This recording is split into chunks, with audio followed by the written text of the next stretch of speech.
I never believed in gut feelings until that Tuesday morning when I came back from my business trip to Frankfurt.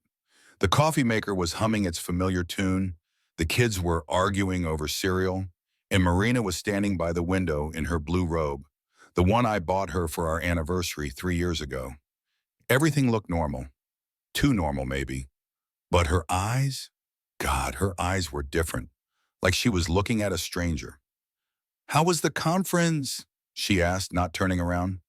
"Fine, boring presentations, overpriced hotel coffee." I kissed her cheek. It felt cold. "Did you miss me?" She laughed, but it wasn't her laugh. It was sharp, bitter. "Did I miss you? That's rich, coming from you." I should have known right then. Should have pressed her, asked what she meant. Instead, I poured my coffee and helped 8-year-old Dima with his backpack. Routine, safety, the illusion that everything was still intact. That was 6 months ago. 6 months of hell disguised as suburban normalcy. Let me tell you about Marina. Really tell you. Not the version I created in my head during 15 years of marriage, but the real one. The one I was too blind, too trusting, too fucking stupid to see. We met at university. She was studying psychology. I was in engineering. She had this way of tilting her head when she listened, like every word you said was fascinating, made you feel like the most interesting person in the world. I fell for it completely. We all did. Marina collected admirers like some women collect jewelry. I just happened to be the one who proposed. The wedding was perfect. Her idea, of course. White dress, 300 guests, a band that cost more than my car. I was so proud walking down that aisle with her. My beautiful, brilliant wife. The woman who would bear my children and grow old with me. What a joke. Our first years were good. Really good. We bought the house on Maple Street, the one with the big yard and the kitchen island Marina had to have. I worked extra shifts to pay for it. She decorated it with those magazines she loved. Everything cream and gold and expensive. When Dima was born, she transformed into this incredible mother. Nurturing, protective, devoted. Then came Anya. Then little Maxim. 3 kids in 5 years. I thought we were building something beautiful. I remember one evening Maxim was maybe 6 months old, and I came home to find her singing lullabies while dinner simmered on the stove. The older kids were doing homework at the kitchen table. She looked up at me and smiled, and I swear I fell in love all over again. This is it, I told myself. This is what happiness looks like. How could I have known she was already planning her escape routes? The first sign was her phone. Marina had always been attached to it, but suddenly it was glued to her hand. She'd text during dinner, during conversations, during our kids' bedtime stories. When I asked who she was talking to, she'd snap at me. "Work stuff, you wouldn't understand. Try me." "It's complicated, Pavel. Not everything is nuts and bolts like your engineering world." She started working late. A lot. Marina was a family therapist, supposedly helping couples work through their problems. The irony wasn't lost on me later.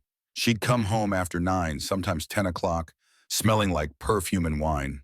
When I asked about her day, she'd give me these vague answers about difficult clients and demanding cases. "Maybe you should look for a different job," I suggested once. "Something with better hours. The kids miss you." She laughed that bitter laugh again. "The kids are fine. They have you, don't they?" St. Pavel, the perfect father. I didn't understand the sarcasm then. I thought she was just tired, stressed from work. I started doing more around the house, picking up slack, making lunches, helping with homework, handling bath time. I thought I was being supportive. Looking back, I was just making it easier for her to destroy our family. The accusations started after my Frankfurt trip. I'd been gone for 4 days attending a conference on renewable energy systems. Nothing exciting, just presentations and networking dinners. I called home every night, talked to the kids, told Marina I loved her. Normal husband behavior. But when I returned, everything changed. "You seem different," she said that first morning. Distant. "I'm tired, jet lag." "Are you sure that's all it is?" I looked at her, confused. What else would it be? She studied my face like she was solving a puzzle. "I don't know, Pavel. You tell me." Over the next few weeks, the questions intensified. Where did I go for dinner? Who did I talk to? Why did I seem so happy? She went through my phone, my laptop, my travel receipts. She found nothing because there was nothing to find. But that only made her more suspicious. Guilty people always cover their tracks, she'd say. Marina, I'm not guilty of anything. That's exactly what a guilty person would say. It was insane. I'd never cheated on her, never even thought about it. I love my wife, my family, my life. But Marina was convinced I was having an affair. She'd bring it up at dinner in front of the kids. She'd make snide comments about my work trips, my colleagues, my late nights at the office. Daddy, why is Mommy always angry at you? Anya asked me one evening. I didn't know how to answer. How do you explain to a 10-year-old that her mother has lost her mind? The fight that changed everything happened on a Thursday in March. I'd been working late on a project proposal, came home around 8:30. Marina was waiting in the living room, arms crossed, eyes blazing. We need to talk. Okay. I sat down across from her. What about? I know about her. My blood went cold. About who? Don't play dumb with me, Pavel. I know about your little conference friend, the one you've been texting. I stared at her. What are you talking about? I'm not texting anyone. Really? Then explain this. She threw a printout at me. Phone records, my phone records. She'd somehow gotten access to my billing account. I scanned the pages. Normal calls to work, to my parents, to Marina. Nothing unusual. I don't understand what you're showing me. This number, right here. You called it 3 times during your trip. I looked at the highlighted number. That's the hotel front desk. I called about room service and late checkout. Bullshit. Call them yourself. Check. She snatched the papers back. You think I'm stupid? You think I don't know what you're doing? Marina, I honestly don't know what you think I'm doing, but you're wrong. I'm not cheating on you. I would never cheat on you. Every cheater says that. I'm not every cheater. I'm your husband. She laughed, and it was the cruelest sound I'd ever heard. My husband, right. My faithful, devoted husband who can't even look me in the eye anymore. I'm looking at you right now. Are you, or are you thinking about her? I stood up, frustrated beyond words. There is no her, Marina. There's only you. There's only us. Why can't you see that? Because I'm not blind, Pavel. I see everything. That night, she made me sleep on the couch. The next morning, she was gone when I woke up. Just a note saying she'd taken the kids to her mother's for the weekend. No explanation, no apology, just punishment for crimes I hadn't committed. But I wasn't giving up. I loved her too much to give up. I spent that weekend planning. I'd prove to her that she was wrong. I'd show her how much I loved her, how devoted I was. I cleaned the house from top to bottom, bought her favorite flowers, made reservations at the restaurant where we had our first date. When she came home Sunday evening, I was ready. Marina, we need to fix this. Whatever's broken between us, we need to fix it. She looked at me with something that might have been pity. Some things can't be fixed, Pavel. Yes, they can. We can. Can we? Really? After everything? After everything what? I haven't done anything wrong. She shook her head. You still don't get it, do you? Get what? Well then, forget it. But I couldn't forget it. Her words haunted me. What didn't I get? What was I missing? I started paying closer attention to everything. Her schedule, her moods, her phone calls. I felt like a detective investigating my own life. The breakthrough came by accident. I was helping Dima with his computer homework when Marina's laptop chimed with a notification. She was upstairs giving Maxim a bath, so I glanced at the screen. A message preview from someone named Alexei. Can't wait to see you tomorrow. Same place as always. My world tilted. I clicked on the message before I could stop myself. The conversation that opened destroyed everything I thought I knew about my life. Messages going back years. Years, photos, plans, declarations of love, hotel receipts, meeting times. All the nights she'd claimed to be working late, all the conferences she'd attended, all the times she'd been too tired to touch me. Alexei wasn't the only one. There was Dmitri, the client she'd been helping through a difficult divorce. There was Sergey, her old university classmate who'd been having marriage problems. There was even Victor, our neighbor from 2 streets over, whose wife had been bringing us casseroles every Christmas. 10 years. She'd been cheating on me for 10 years. Not just affairs, but relationships. Full emotional and physical relationships with multiple men. While I'd been working extra shifts to pay for our house, she'd been meeting lovers in hotels. While I'd been home with our children, she'd been in bed with strangers. While I'd been falling asleep every night next to the woman I loved, she'd been texting other men about how much she missed them. The messages were explicit, degrading.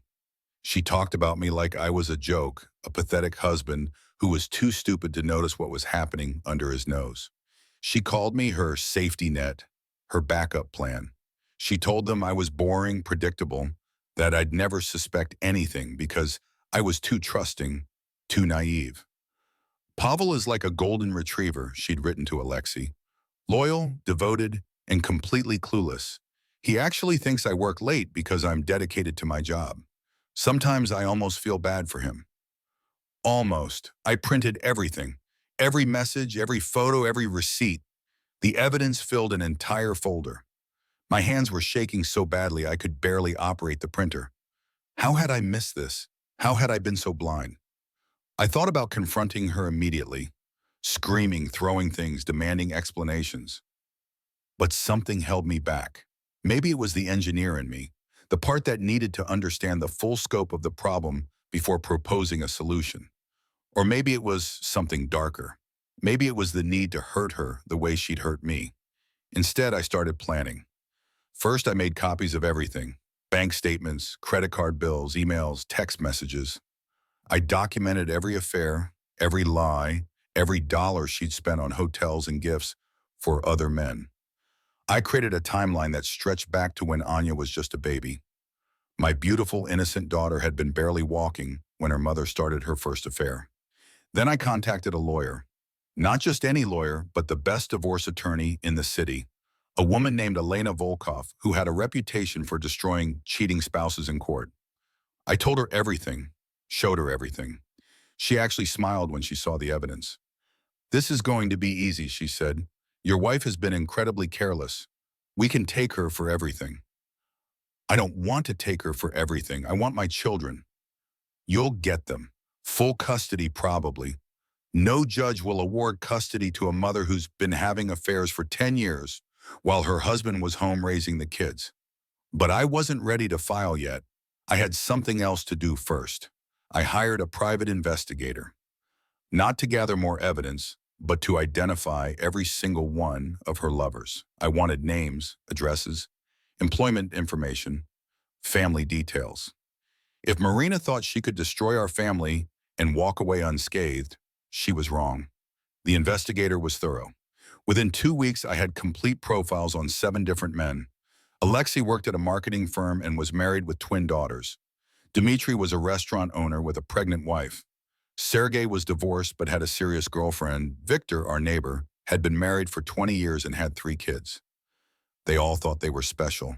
They all thought they were the only one. Marina had been playing them against each other, collecting them like trophies. She told each one that she was planning to leave me, that she just needed more time to work up the courage. She'd never had any intention of leaving me.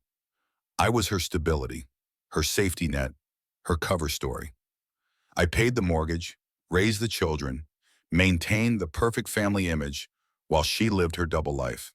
But the most devastating discovery was yet to come. I found her real phone, not the one she carried around the house, but a second phone hidden in her car. This one contained her most intimate conversations, her real feelings about me and our marriage. The messages here were different, more honest, more cruel. "I've been thinking about leaving Pavel," she'd written to Alexei just 3 months ago. "But the kids complicate things. And honestly, he's so useful. He does everything around the house, never questions my schedule, and makes good money. Why would I give that up?"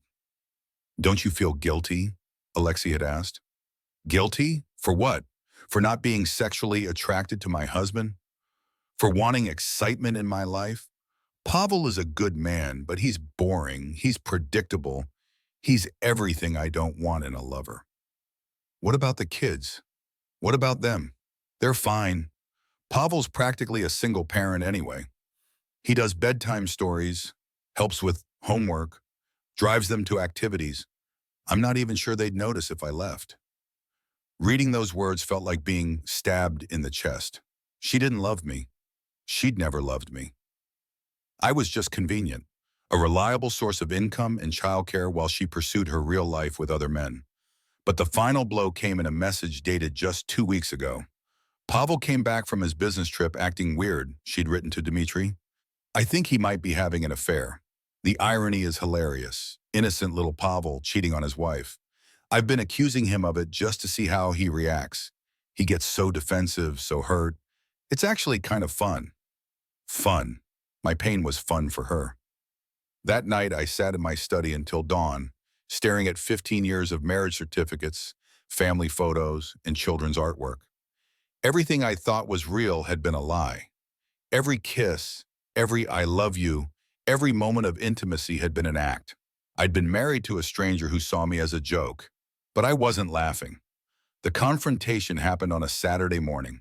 The kids were at their grandparents', Marina was in the kitchen making coffee, and I was finally ready to end this charade. We need to talk, I said. She looked up from her mug. About what? About Alexei and Dmitri and Sergei and Victor and all the others. The color drained from her face. For the first time in months, she looked genuinely afraid. Pavel, I can explain. No, I placed the folder on the kitchen table. You can't explain 10 years of cheating. You can't explain multiple affairs. You can't explain the things you've said about me, about our marriage, about our children. Her hands were shaking as she reached for the folder. Where did you get this? Does it matter? It's all true, isn't it? She closed her eyes. Yes. All of it. Yes. The whole time we've been married? Not the whole time, just most of it. I laughed, and it sounded like her laugh from 6 months ago. Bitter. Broken. Just most of it. Well, that's something. Pavel, please, let me explain. It's not what you think. It's exactly what I think. You've been having affairs for 10 years while I've been home raising our children. You've been lying to me, manipulating me, making me feel crazy for suspecting something was wrong. You've been spending our money on hotels and gifts for other men. You've been telling them that I'm a joke, that I'm too stupid to figure it out. Tears were streaming down her face now. I never meant for it to go this far. How far did you mean for it to go? I don't know. I was unhappy. I felt trapped. The kids, the house, the routine. I needed something more. So you decided to destroy our family.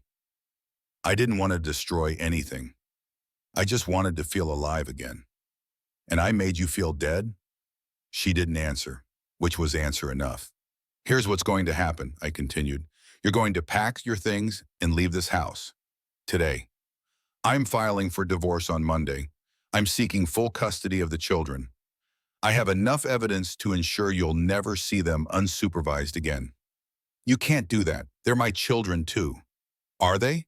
Because according to your messages, you're not even sure they'd notice if you left. Well, now we'll find out. Pavel, please. I know I made mistakes, but we can work through this. We can go to counseling, rebuild our marriage. Rebuild it? Marina, there's nothing to rebuild. It was never real. You never loved me. You used me. For 15 years, you used me. That's not true. I did love you. I do love you.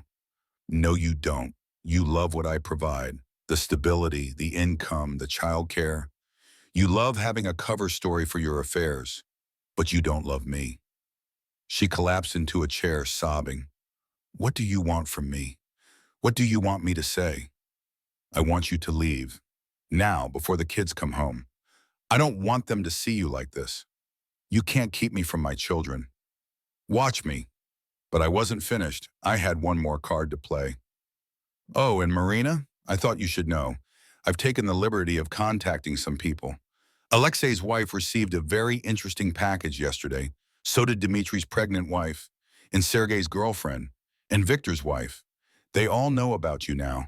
They all know what you've been doing. Her face went white. You didn't. I did. I figured they had a right to know. The way I had a right to know. You've destroyed their families. I've destroyed their families. Marina, you destroyed their families. You destroyed our family. I just made sure everyone knew the truth. She stood up, shaking with rage. You bastard. You cruel, vindictive bastard. I'm vindictive? I'm cruel? You had affairs with 7 different men while I was home with our children? You told them I was a joke, that I was too stupid to figure it out. You accused me of cheating to cover your own guilt. You made me feel crazy for 6 months. And I'm the cruel one? It wasn't supposed to happen like this. How was it supposed to happen? Were you going to keep lying to me forever? Were you going to keep making me feel like I was losing my mind? Were you going to keep destroying our family one affair at a time? I don't know. I just know I can't lose my children. You should have thought about that before you started sleeping with other men. She left that afternoon, packed 2 suitcases and left without saying goodbye to the kids. I had to tell them that mommy was going away for a while, that she was sick and needed to get better. Dima cried. Anya asked if it was her fault. Maxim, bless him, just wanted to know if mommy would be back for his birthday. I didn't know how to answer any of them. The divorce proceedings were brutal. Marina tried to claim that my emotional abuse and controlling behavior had driven her to seek comfort elsewhere. She painted herself as a victim of a loveless marriage, a woman who'd made mistakes but deserved forgiveness. Elena Volkov destroyed her in court. The evidence was overwhelming. The timeline of affairs, the financial records, the explicit messages about me and our children. The judge didn't even need to deliberate. I got full custody, the house, the savings account. Marina got supervised visitation rights and a reputation that would follow her for the rest of her life. But the real victory wasn't in court. It was in the aftermath. Alexei's wife divorced him and took half his business. Dmitri's pregnant wife left him and moved back to her mother's house.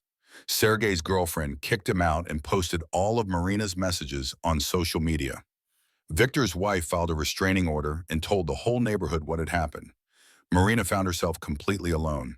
Her friends abandoned her. Her family was embarrassed. Her career was ruined when word got out about her affairs with clients. She lost everything she'd risked our marriage for. 6 months later, she showed up at my door. She looked terrible, thin, hollow-eyed, defeated. I want to see my children, she said. You can see them every other Saturday. Supervised visits. That's what the court ordered. Pavel, please. I've lost everything. Don't take my children away from me too. I didn't take them away. You gave them away. Every time you chose to meet another man instead of coming home to your family, you gave them away. I made mistakes. I know that. But I'm their mother. Being their mother is more than biology, Marina.